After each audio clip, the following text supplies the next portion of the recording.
Hi friends, ఈ వీడియోలో మనం తెలంగాణలో సర్పంచ్ పదవికి పోటీ చేయాలంటే ఏ విధమైన అర్హతలు ఉండాలి, అదేవిధంగా నామినేషన్ ప్రక్రియ అనేది ఏ విధంగా చేయాలి అనేది కూడా ఈ వీడియోలో మనం తెలుసుకుందాం.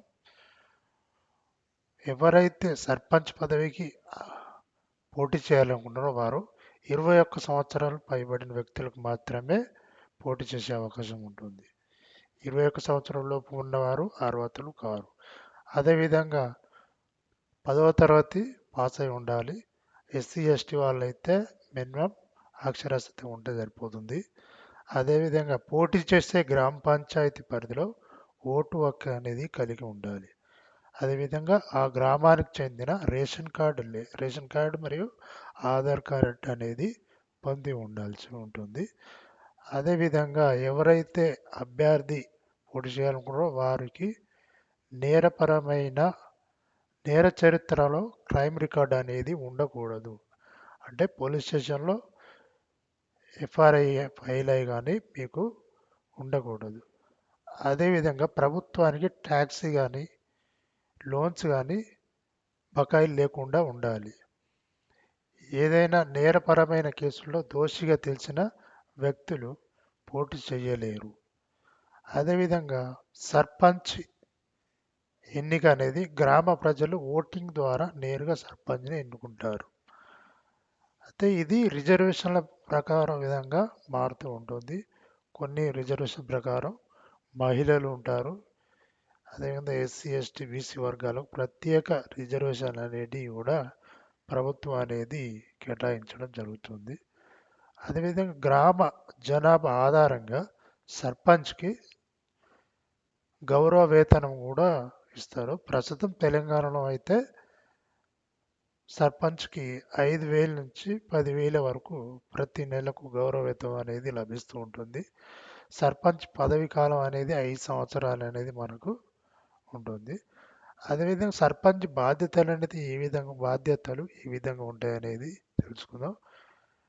గ్రామ అభివృద్ధి ప్రణాళికను తయారు చేయడం, ప్రభుత్వ పథకాలు అమలు చేయడం, గ్రామంలో రోడ్లు, మంచినీటి సరఫరా, పారిశుద్ధ్యం మెరుగుపరచడం అనేది సర్పంచ్ చేయవలసిన బాధ్యత అది.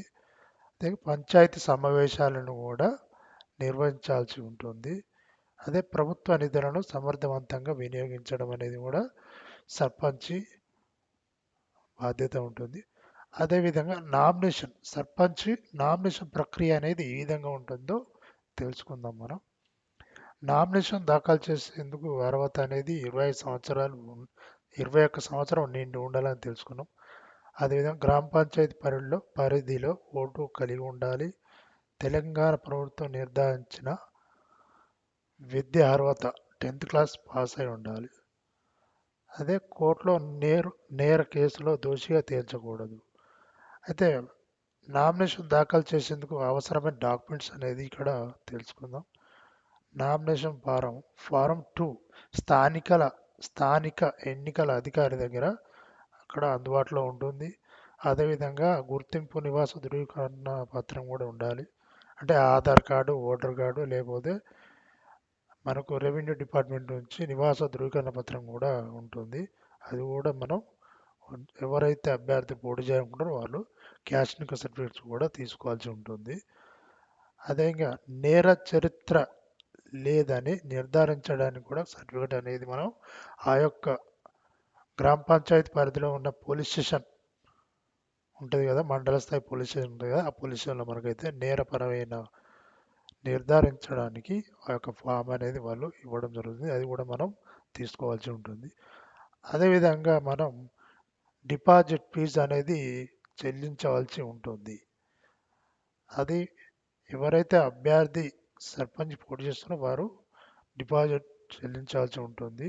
అది ఎస్సీ ఎస్టీ వారికి అయితే డిపాజిట్ అనేది తక్కువగా ఉంటుంది. డిపాజిట్ ఫీజు అనేది సాధారణ అభ్యర్థులకు మాత్రం 2,500 రూపాయలు పే చేయాల్సి ఉంటుంది. అదే ఎస్సీ ఎస్టీ అభ్యర్థులు మాత్రం 1,250 రూపాయలు అయితే మనం డిపాజిట్ చేయాల్సి ఉంటుంది. అలాగే తెలంగాణ రాష్ట్ర ఎన్నికల సంఘం ప్రకటించిన షెడ్యూల్ ప్రకారం నామినేషన్ తేదీ అయితే ఉంటుంది. పరిశీలన తేదీ, అలాగే తిరస్కరణ గడువు, నా నామినేషన్ ఉపసంహరణ గడువు కూడా ఇక్కడ ఎన్నికల సంఘం అయితే నిర్వహించడం జరుగుతుంది. అయితే ఫిబ్రవరి లాస్ట్ వీక్లో అయితే మనకి తెలంగాణ రాష్ట్రంలో ఎన్నికల షెడ్యూల్ అయితే విడుదలయ్యే అవకాశం ఉంది. కాబట్టి ఎవరైతే